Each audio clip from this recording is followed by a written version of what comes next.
Kyle Busch will officially announce his plans tomorrow at 10 a.m. Eastern at the NASCAR Hall of Fame, and Jimmie Johnson has shown some interest in potentially racing in North Wilkesboro in the All-Star race. What's going on, guys? It's Daniel, and welcome back to the video.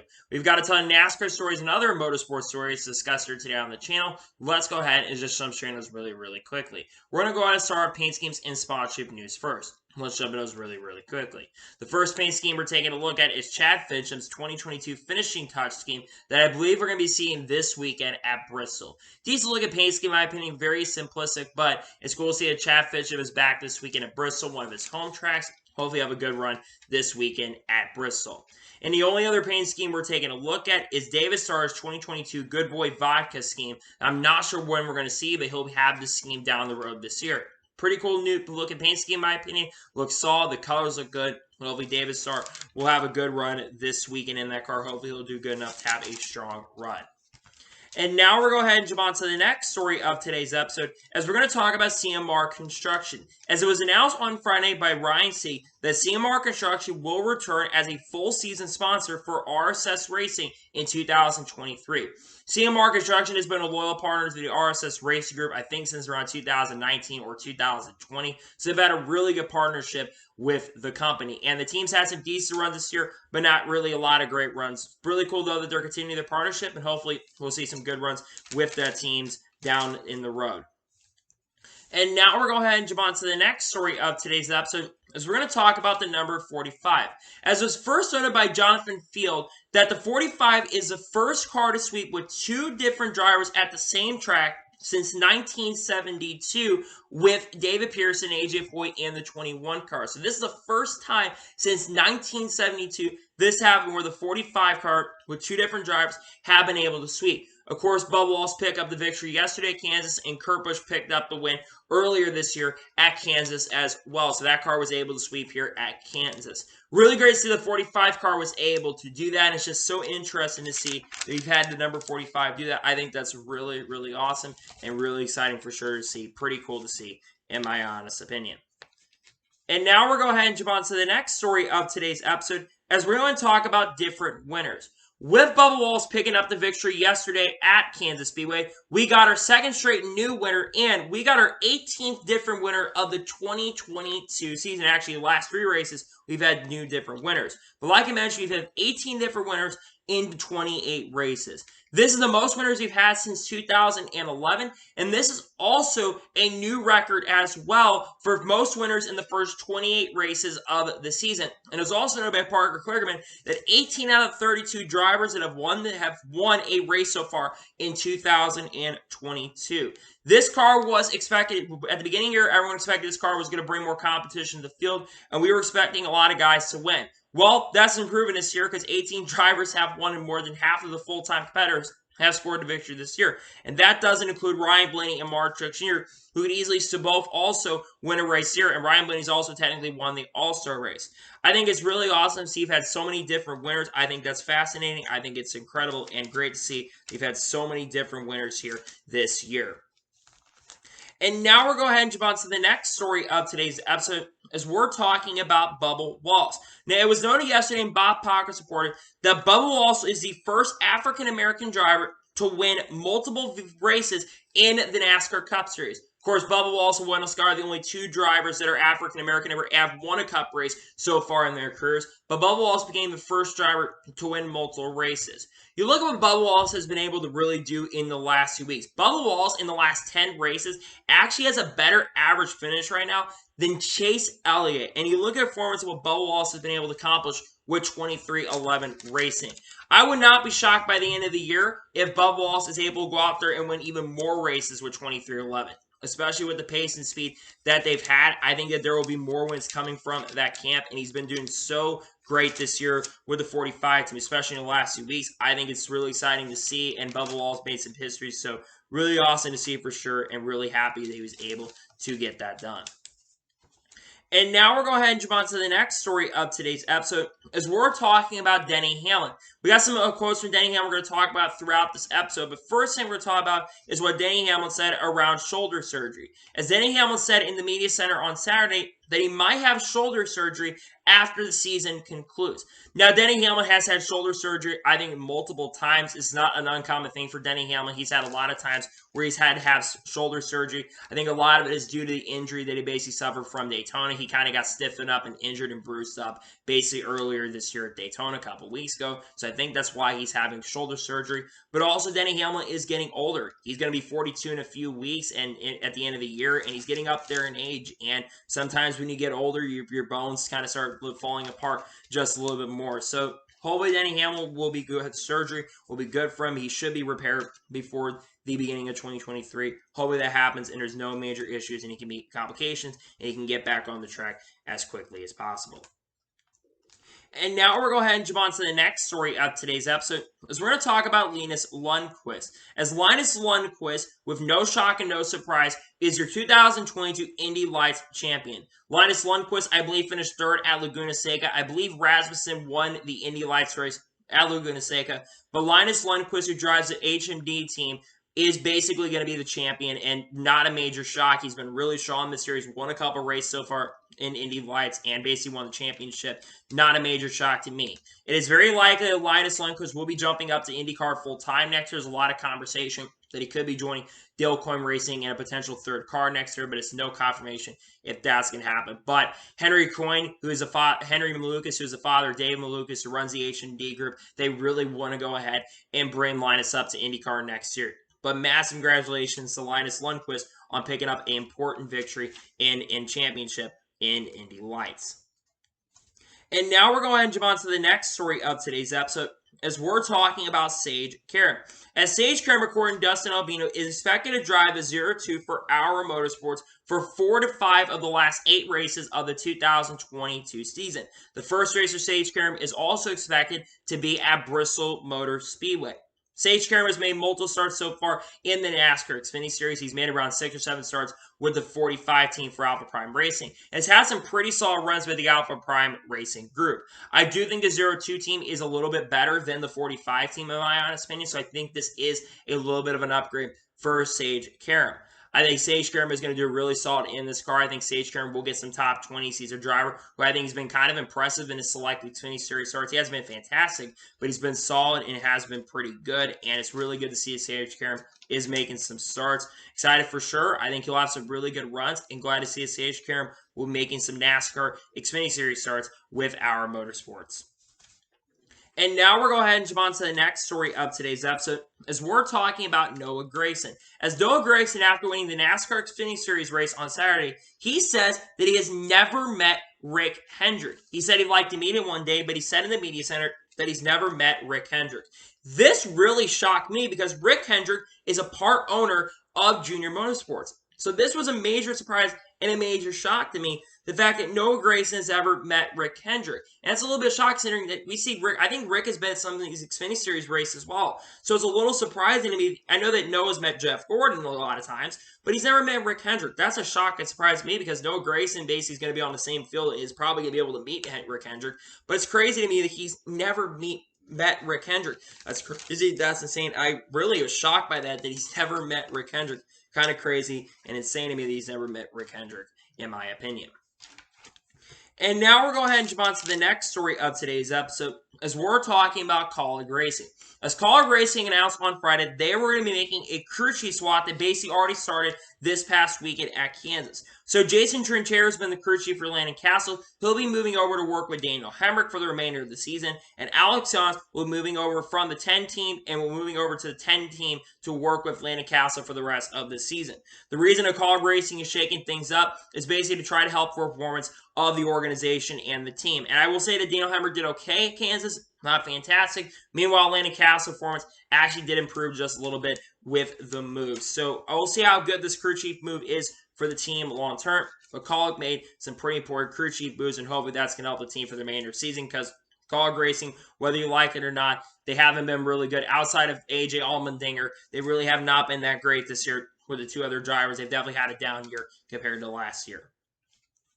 And now we're going to go ahead and jump on to the next story of today's episode, as we're talking about Eric Phillips. As Denny Hamlin confirmed in the media center yesterday after the race, that he confirmed that Eric Phillips is expecting he is going to be joining 2311 Racing at the conclusion of this season. It was announced during the Truck Series race on Friday that he'd be leaving Busch Motorsports and would not be returning to KBM, and that kind of made John Hunter Nemechek a little bit upset.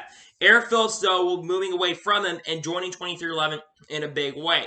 It's unclear if he'll be working as a crew chief of a potential third car, perhaps, or will be working inside one of the higher-ups in the organization. Eric Phillips, in my opinion, is one of the most underrated crew chiefs of all time. He's worked with Joe Nemechek and won races with him, and also has been a contender to win a championship as a crew chief with John Hunter Nemechek this past year, and has a chance also to win the championship this year with John Hunter Nemechek in the Camping World Truck Series. I think Eric Phillips is going to do really great with 2311 Racing. I cannot wait to see what he's going to be able to do, and I'm definitely excited to see for sure that we're going to see Eric Phillips going ahead and joining 2311 Racing at the conclusion of this season. And now we're going to go ahead and jump on to the next story of today's episode, as we're going to talk about David Malukas. As David Malukas will be returning to Dale Coyne Racing with HMD in 2023. Not a shock and not a surprise to me, considering Henry Malukas is the one who basically confirmed it, who, of course, is David Malukas' father. And Henry Malukas, I think, has a little bit of part ownership of the HMD group. David Malukas has been really impressive in the second half of the season. It's a shame that he did not end up winning Rookie of the Year this year. You remember that really strong run, though, he had at Worldwide Technology Raceway. He was really, really impressive there, and it's not a surprise that they're keeping him, considering he has made that 18 car really, really good. It's been one of the most, for sure, impressive. The year started off a little bit sloppy, but as the year progressed, David Malukas got better. And I think that David Malukas, with the experience he has now, I think that he's only going to perform much, much better. I think his performance is going to really step up to the plate, and I really do believe that David Malukas will absolutely do a great job in next year with the Dale Coyne Racing group. So it's really exciting to see for sure, and glad to see that David Malukas will be returning to Dale Coyne Racing in 2023. Really exciting in my honest opinion.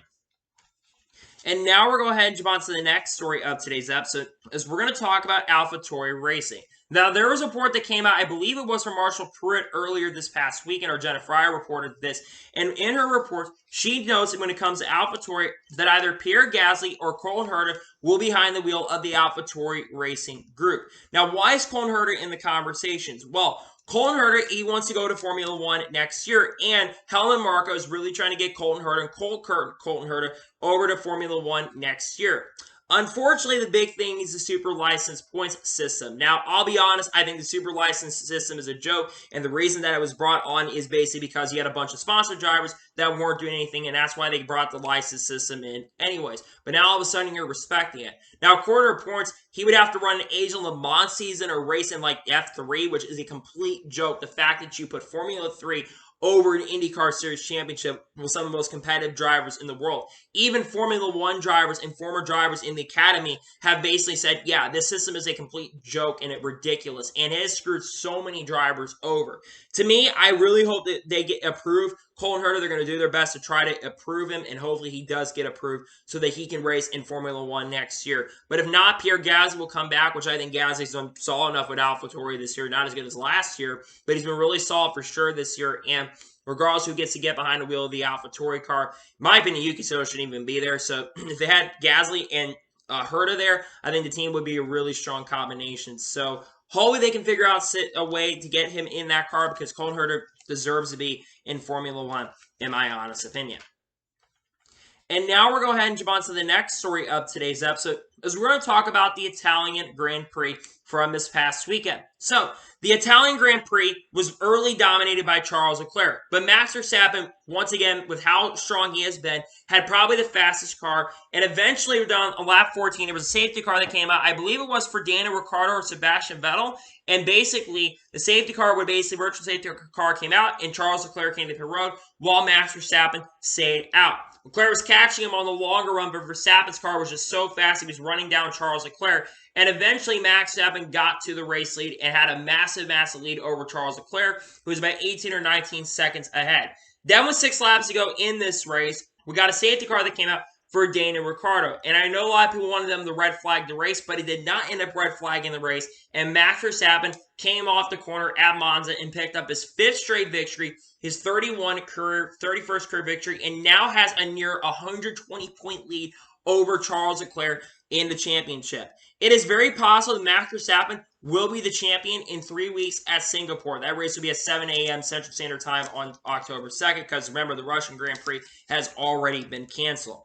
I think it's good to see Max Verstappen win. I know that probably a lot of us, like myself, wanted a green flag finish, but we're not basically going to have, I think that they're trying to learn from their mistakes from what happened in 2021. I think Max Verstappen will easily win the championship. I think next week he will clinch a champion, not next week, but a few weeks he will clinch championship. With 6 races to go, it is very likely that next week he will be your champion in Formula One. But congratulations to Max Verstappen on picking up the victory.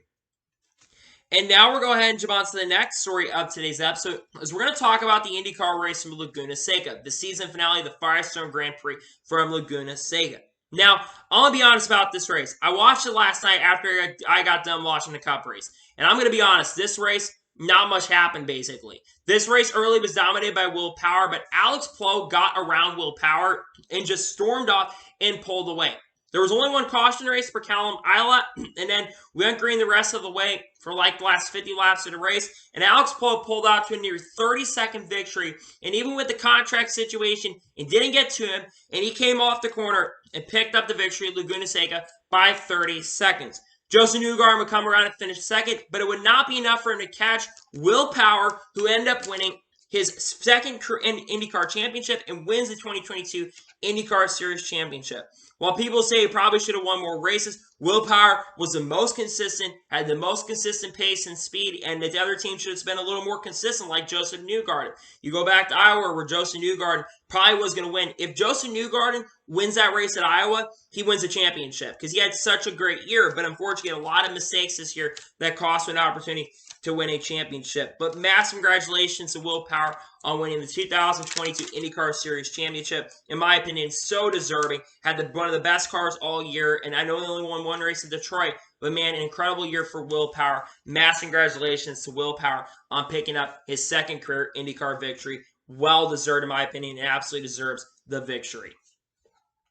And now we're going to go ahead and jump on to the next story of today's episode, as we're going to go ahead and talk about RSS Racing. As RSS Racing, according to Chris Knight, he basically says that on the grid, he has heard that RSS Racing is weighing options for manufacturers heading into the 2023 season.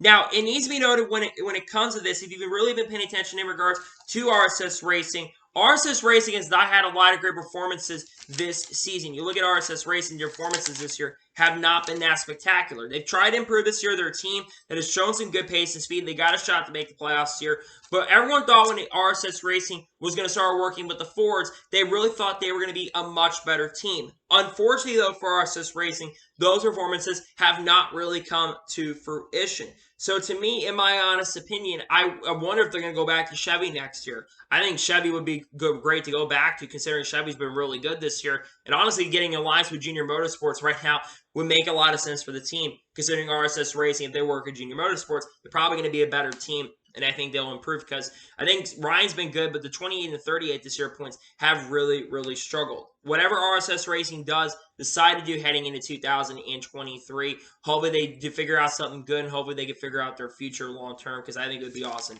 if they're able to figure out their future. It is what it is, though, and hopefully they'll be able to figure out the future and things will go well for them, in my opinion.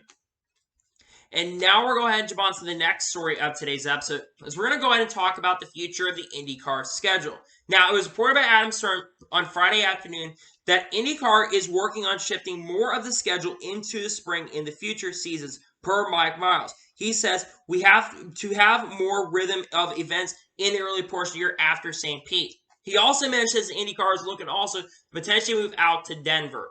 I 100% agree with Mark Miles. I think the schedule needs to be expanded just a little bit more. I think there need to be around 20 to 21 races in the IndyCar Championship. The problem with IndyCar is that their season is super, super short. They only have around 17 to 18 races every single year. And when you have a season that is that short, you have so many gaps in the schedule. Now, don't get me wrong. Their season is a lot shorter than NASCAR, about 2 or 3 months shorter than NASCAR's even is. But when you look at the IndyCar schedule, I think expanding makes a lot of sense. And talking about going out to Denver, they're not the only racing series that's talk about looking to go out to the Denver area.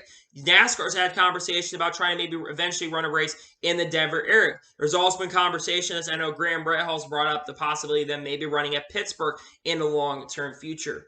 I think it'll be really cool whatever IndyCar does decide to do. I think it'll be really, really cool for the sport, whatever they do. And honestly, I can't wait to see what the future IndyCar looks like with their scheduling. I'd love for them to go to Denver. I would love for them to expand and do some more international racing. Go down to Mexico City and race at the Autodromo Hernando Rodriguez track. Maybe at one point go back out to Twin Ring Motegi in the later portion of the year. On the oval. I think that would be fun, and that would definitely be fascinating for sure. Regardless of what IndyCar does, though, I think it'll be a great move, and honestly, I'm really excited to see what the future for the IndyCar schedule looks like going into next year. We still don't know what the schedule is going to look like, but I don't think it'll be long before we know the future of what the IndyCar schedule is going to look like.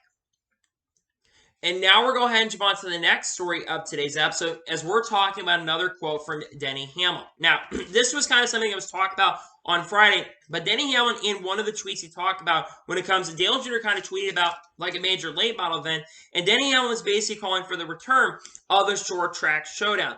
Now, the short track showdown, I believe, was a Toyota short track showdown that went on for many, many years. I think up until from like 2008 or 2009, up until around 2018 or 2019. And the big reason why they don't have the short track showdown anymore is because of the COVID-19. That's a big reason why they don't have the short track showdown anymore. Denny Hamlin kind of talked about it and said it would have to be the right opportunity and the right time. I personally think they need to return to North Wilkesboro and bring the short track showdown back and make it like for all manufacturers. You probably would not only just get some of the best drivers in the field, you wouldn't just basically get, a lot of really good drivers in the Cup Series, like maybe like Denny Hamlin, Bubba Wallace, Kyle Busch, Kurt Busch, but you also would get drivers from different forms of racing, maybe like a Jimmy Johnson perhaps, maybe some retired drivers like Dale Jr. or Tony Stewart could get involved, and even Kyle Larson could get involved as well if he wanted to, and even get some light drivers like Bubba Pollard and other drivers like Steven Naas to get involved in this. I think that'd be something that'd be really fascinating and really, really cool. And honestly, I kind of hope it does happen where they do go ahead and bring the short track showdown back. I think it would definitely be really exciting for sure if they brought it back. And honestly, I really do hope that they go ahead and bring back the short track showdown in the futures. I think it would be really, really fun. Bring it back for North Wilkesboro and get some of the best legends of the sport in back, and I think it would be fun, and hopefully they decide to, in the future, bring the short track showdown back, so I think it'd be really, really fun for sure. And now we're going to go ahead and jump on to the next story of today's episode, as we're talking about Ryan Preece. As Ryan Preece, after the Camp World Truck Series race this past weekend at Kansas, he says that he might end up doing Talladega and Homestead for DJR Racing this season. These two races were not on his schedule, if I'm not mistaken. I think this was actually supposed to be his last race with DJR Racing, but the 17 truck is currently in the Owners' Points Championship, and you look at what Ryan Preece has done with the team. Remember, Ryan Preece got the team the 17 truck, their only win so far 2022 at Nashville earlier this year, and actually has won the two national races we've had so far. Ryan Preece had a very solid year with DJR Racing. He's been somewhat of a contender. He's ran top 5s and top 10s pretty much every single time. And honestly, if I'm DJR Racing, I know we don't know what the future of him long-term is, if he's still going to be a reserve driver for the team for SHR next year. But if I had to honest guess, I think that Ryan Preece needs to be full-time with DJR in 2023. But in those two races, going back to Talladega and Homestead, Talladega is a crapshoot. I'm not sure he'll be really a major contender there and probably will end up getting involved in a wreck because that's how the racing is there. But with Homestead, I think it'll be a threat to win. Ryan Preece has been really good at these bigger tracks this year. It was fast at Kansas. It was really fast at Nashville where he got the win. And I think Ryan Preece will perform really, really good next year. And hopefully, regardless of whatever they do for 2023, they give him a really good opportunity to continue driving. Because, again, in my honest opinion, Ryan Preece has done so well this year in DJR Racing equipment. He's had some Cup starts here. He's done well there. And will he continue being the reserve driver? That's the thing we don't know at this particular point. But regardless, whatever happens for Ryan Preece, I'm really here for it. And hopefully Ryan Preece will get such a really cool and awesome opportunity to show what he's capable of doing. Because I think Ryan Preece is a really talented driver. And in my honest opinion, he needs to be full-time with DJR next year and then go up, which he's still being SHR development driver, reserve driver of the team. And then after Kevin Harvick retires, because more than likely I think Harvick's going to retire after 2023, I think it'd be really awesome if he ends up becoming the replacement for Kevin Harvick in 2024, in my opinion. And I think he would do really, really great with the organization, in my honest opinion. And now we're going to go ahead and jump on to the next story of today's episode, as we're talking about Kevin Harvick. Now, Kevin Harvick on Saturday in the media center, speaking in the media courts, in his court sessions for the media, Kevin Harvick was really kind of a little bit upset, not too angry, but Kevin Harvick basically said to the media that he wants to see quicker changes made for safety. He already has this past week in praise NASCAR's changed the fire situation, but he wants these changes to come way faster when it comes to safety, and he wants more communication with the drivers. Now, it's noted by Bob Parkers, they basically spoke to the new drivers council that has Kurt Busch, Denny Hamlin, Corey LaJoie, Joey Logano, and I believe also Harrison Burton is part of that drivers council as well. But he wants much quicker changes being made and things to be happening much faster and not waiting too long until the last minute. And this really comes down to safety. And I 100% agree with Kevin Harvick. There needs to be better communication with the drivers and the teams. NASCAR has had somewhat of a problem when it comes to their communication, and drivers have over the last years, they've been really complaining about those communication problems that have been really sparking up. And what he's saying here is he wants a little bit better communication for the drivers and the teams. And I really hope that they can go ahead and start making some better communication for the teams long term. And I agree with Kevin Harvick that there needs to be quicker safety changes. But I don't think NASCAR is going to make some of the changes to this car. I think that they'll do their best to get it done before. I think he noted on Sunday that he said it takes time to get these parts put together, but wants this stuff to be happening faster. I don't think we'll see any other major safety changes until the season is complete, especially since the playoffs are going on at the moment right now. I don't think we're going to see a lot of major changes happening in that kind of regard. But I think it'll be really cool, regardless of whatever they end up kind of doing. I think it'll be really, for sure, a great thing for sure, in all honesty, in all seriousness, whatever they do end up doing for the safety and stuff. Hopefully whatever they can do to fix the safety problems with the car, because they've already fixed one kind of issue with the car with the fires, putting like a temporary fix on that. And I think NASCAR will kind of go back to the drawing board to figure something out to make it even more better and make the process and speed the process up a lot quicker as well when it comes to that. And also, I do think the NASCAR is probably working on something behind the scenes. I don't think NASCAR isn't listening to the drivers. They've probably heard a lot of the complaining, and even Scott Miller said that they've heard a lot of the complaining from Kevin Harvick and even other drivers complaining about some of the safety issues. So regardless of whatever they end up doing, hopefully they can continue the work on getting the safety better and continue to have a little bit better communication with the drivers, because I think it would make a lot of sense if NASCAR can find a way to have a little bit better communication when it comes to safety. That is something that needs to happen, is better communication for the drivers, in my honest opinion. And now we're going to go ahead and jump on to the next story of today's episode, as we're talking about Jimmie Johnson. Now, Jimmie Johnson was speaking to the media in regards to his future for 2023.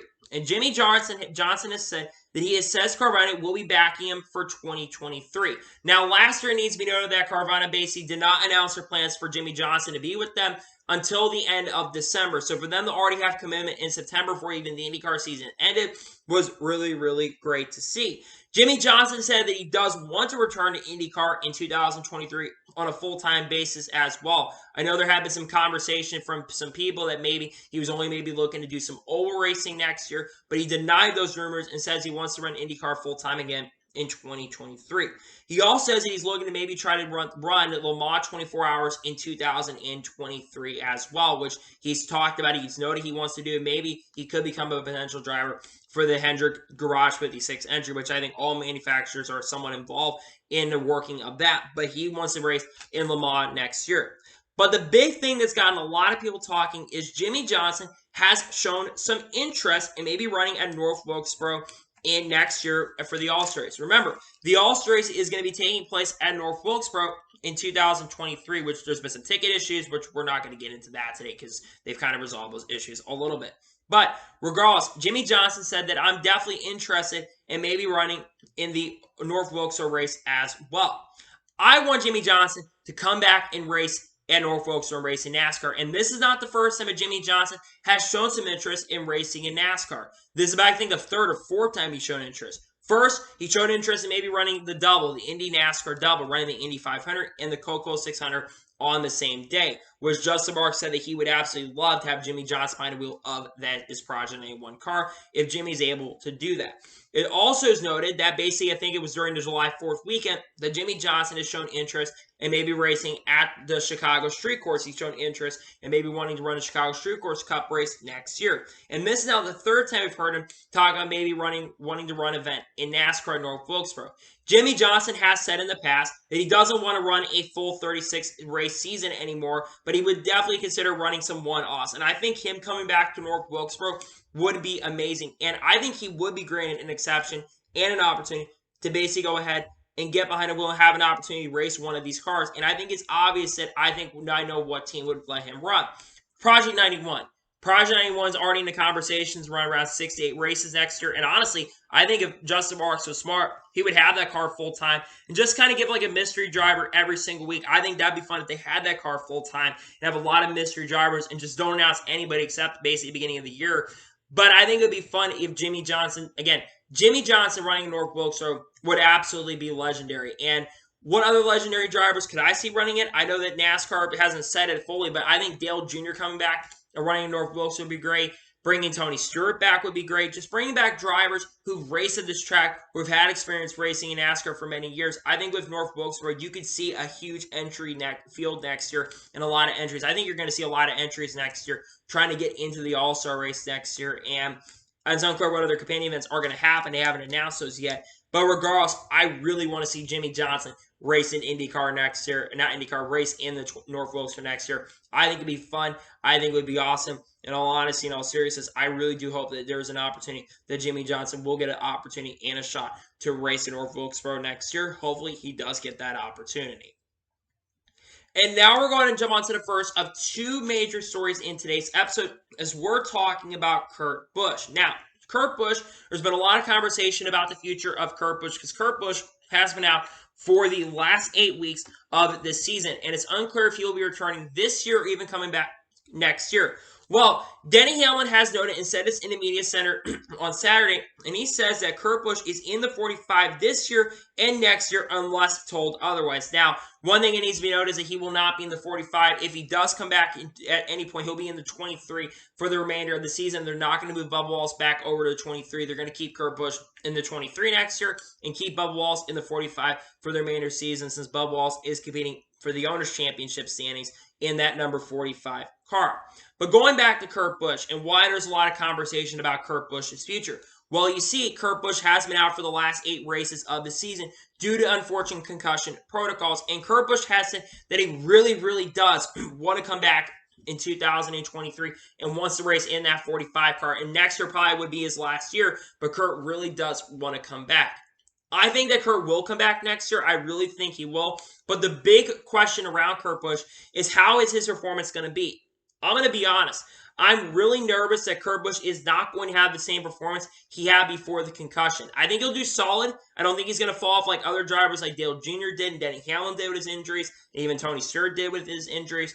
But I do think that Kurt Busch won't be the same that we've seen. And I think he'll be still solid, like I said, but I think he won't be the same driver that we've seen in the past. But I want Kurt Busch to come back so bad and finish his career on a really good high. And I think it would be fun for sure for Kurt Busch to come back maybe at the end of this year, which I think, like I said, there are conversations that he really does want to come back, but he does have to get a medical waiver. I think he would be medically cleared to race next year, and I think he would be definitely for sure medically cleared. But again, I think the big question that does need to be answered is, will he not retire again? Is it a possibility he does retire? I don't want him to retire, but I'm getting a really bad feeling about his future. This is very similar to what happened to Dale Jr. 2016, where Dale Jr. sat out basically the rest of the year, and the next year he retired. I think if that's what's going to happen, I think Kurt Busch will come back for one more year next year in that 45 car. He'll return. I don't think he comes back. I don't think he's going to come back this year. I think Tigers will continue driving the 23 car for the remainder of the year, and Bubba will continue driving the 45 for the remainder of the year. But I really do think, regardless, that because Kurt Busch has been there with the team, Kurt Busch will still be part of the team and will continue working with the team long term, regardless. But I really hope Kurt Busch does come back. I think it'd be fun for sure if he did come back next year. But honestly, I'm not sure what the future looks like, because concussions are something that need to definitely be taken seriously, and they're not a joke. They can affect lives, and concussions are a thing. It's with the brain, and things can really, really happen. Kurt Busch has said he feels good one day. The next day he says he doesn't feel as good, and it takes time to recover, and hopefully he's able to go through that really major recovery process to get back behind the wheel of a Cup Series car. I really hope whatever happens for Kurt Busch, I hope we do see him back behind the wheel of a Cup Series car next season. I don't think it'll be where this year will come back, but I think next year there is a really good chance and a really good possibility that we do see Kurt Busch have a good opportunity to get back behind the wheel of the Cup car. I hope it happens, and hopefully we will see Kurt Busch back behind the wheel of a Cup Series car at some point in 2023. Probably not 2022, but I think 2023, there's a good chance he does get back behind the wheel. And now we're going to jump on to the final major story of today's episode, as we're talking about Kyle Busch. As Kyle Busch confirmed last night on social media that he will have his major announcement he's been planning for the last 2 weeks. He will officially announce his 2023 plans tomorrow at 10 a.m. Eastern. So about 24 hours from now, by the time you're watching this, about 24 hours from now, there's going to be a major announcement coming at the NASCAR Hall of Fame. While nothing's been confirmed in his announcement, it is expected that Kyle Busch will be going to drive for Richard Childress Racing heading into 2023. RCR is a current favorite for him to go, and Jordan Bianchi basically has sources have confirmed to him that Kyle Busch is expected to join Richard Childress Racing in a different car. It's unclear if it will be in the 8 car or will be in a third RCR car. There's been conversations that they could put him in a third RCR car. There's a lot of questions that do need to be answered in regards to Kyle Busch's future. First of all, with Kyle Busch most likely going to RCR in 2023, how will his performance be with Richard Childress Racing? While I don't think he's going to have the same performance level that he's had at Joe Gibbs Racing next year, I do believe that Kyle Busch will still be a very solid driver of Richard Childress Racing.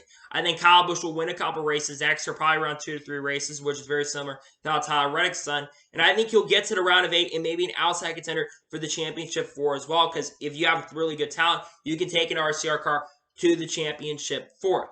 But going back to Kyle Busch's success, Kyle Busch has ended up winning 56 or 57 career Cup races with Joe Gibbs Racing. He's won 2 championships. He's had a lot of success with KBM with Toyota, and all the success that Kyle Busch has had. He has been Toyota's most successful driver. And I don't think there is a driver in the field, even Denny, Hamlin, or Martin Truex Jr., that has not done the things that Kyle Busch has been able to do. He took the 18 car that was struggling when he got over there. He took the 18 car and made that program really good.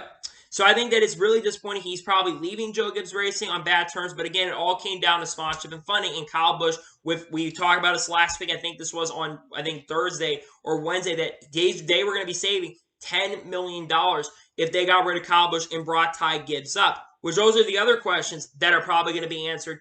What's the other question? Is Reddick going to return to Rich Childress Racing? We've heard through the grapevine from people that people have said that basically from that Auto Week article, especially, that Richard is still not very happy with Tyler Reddick, and basically he wants Tyler out of that number 3A car next year. So is it possible that Reddick does out of the car? And Reddick was not very concerned. He said he's going to be back, but he said he really isn't officially sure if he's going to be back next year with Richard Childress. That's a question that's probably going to get answered at the big thing tomorrow with Kyle Busch most likely going there next year. And I think the big question is, will Reddick maybe go to Kaulig for 1 year perhaps? Maybe he does go to Kaulig Racing for a year as a stopgap year. Or maybe is it possible that Reddick goes to Joe Gibbs Racing and takes over the 18 car, or goes to a third 2311 racing car? We know Save Laletta has said they're not sure if he'll be in that number. He'll be in a third car. They're unsure if they're going to expand to a third charter. We're just going to have to wait and see. But another big question is, who goes into the 18 car next year if Kyle Busch more than likely going to 23, with Kyle Busch more than likely going to RCR? I think that Ty Gibbs will be in the 18 next year. The fact that they've given Ty Gibbs a lot of Cup Series experience, he's had 8 or 9 starts so far this year with a lot of really good results in those select starts with 2311 Racing, and a team that's not as good as Joe Gibbs Racing. He's been really getting up to pace. I know this past weekend in Kansas wasn't really great for him, but he was really good. It's been good so far in the select Cup starts we had. I think Joe's really going to move him up. I know that Joe has said they wanted to keep him down for another year, but with how good Ty Gibbs has been performing, I think that he will be in that 18 car next year. And he does bring sponsorship funding for companies like Monster Energy and other companies like Shriners Children's Hospital that really helps him out as well. But this is such a crazy thing, and this has been the biggest silly season story of the last 15 years. And it sounds like we're finally going to get a conclusion to this major silly season bomb that we've been just waiting on. We've been waiting for weeks to figure out where Kyle Busch is going to go. It all started, we thought he's going to go back to Joe Gibbs Racing. Nope, he's going to 2311. Nope, he's going to Stewart Haas Racing. Nope, he's going to Kaulig. But it seems like it's finally going to be Rich Childress Racing, which, again, nobody thought that this was going to happen 5 or 6 months ago. I didn't think Kyle Busch was going to be the favorite to go to Richards Racing. I thought Austin Hill was going to go there maybe next year. I thought maybe Sheldon Creed would go there. I even thought maybe Eric Jones at one point was going to get behind the wheel of this car. But the fact that they're going to bring Kyle Busch in. Now, the thing about this is Richard is going to have also Kyle for the long-term future. And the other big question is, what happens for Kyle Busch Motorsports? That's another big question that's probably going to get answered. I would assume that, and I know this is probably crazy, but what if Kyle Racing gets part ownership of the team next year? That could be a big possibility, and big possibility for the team. The other big thing that needs to be noted is that what happens to the drivers at KBM? What happens to John Hunter Nemechek and Chandler Smith? I would think Chandler Smith's probably going to be out of KBM because Chandler Smith, he's a Toyota driver. He's been a TRD development driver. Where does he go next year? Does he go up to the Xfinity next year of Sam Hunt Racing? That could be a possible option. Or does he go to Joe Gibbs Racing full-time? That could be an option. What happens to John Hunter Nemechek? I think John Hunter Nemechek's future is also in question, that we don't really know what's going on with him. There's a lot of questions that are going to be answered tomorrow in a major press conference, and we're definitely going to cover that on the channel for sure. But it's expected at this particular point right now that Kyle Busch will be going to RCR in 2023, and that announcement will be coming tomorrow. So we're really excited for sure what it is, and that announcement will be coming tomorrow here, and we'll be covering that here on the channel as well. So, anyway, that is going to be it for today's Long NASCAR in Motorsports video. I want to thank you guys for watching. Please like and subscribe to the channel. Turn notifications on to be notified when a video does go live on my channel. Follow me on Twitter, Facebook, and Instagram, and support me on Patreon as well. Link description below over that, and comment your thoughts on today's video. How do you think Kyle Busch will do at Richards Racing in 2023? Let me know in the comments below. And what are your thoughts about Kurt Busch's future, and do you think he will return to 2311 next year? Let me know in the comments below. Tomorrow on my channel, we're going to be doing that Kyle Busch news video. Wednesday will probably be a NASCAR news catch-up video on some NASCAR news if there's a lot. And then on Thursday, we will probably have picks drop on the channel for this upcoming race at Bristol, which I might actually release that Wednesday this week. We're just going to have to wait and see. So anyway, like I said, I want to thank you guys for watching today's episode, and I'll see you guys next time for some more great, awesome NASCAR content and other motorsports content on the channel like this. Take care, everybody.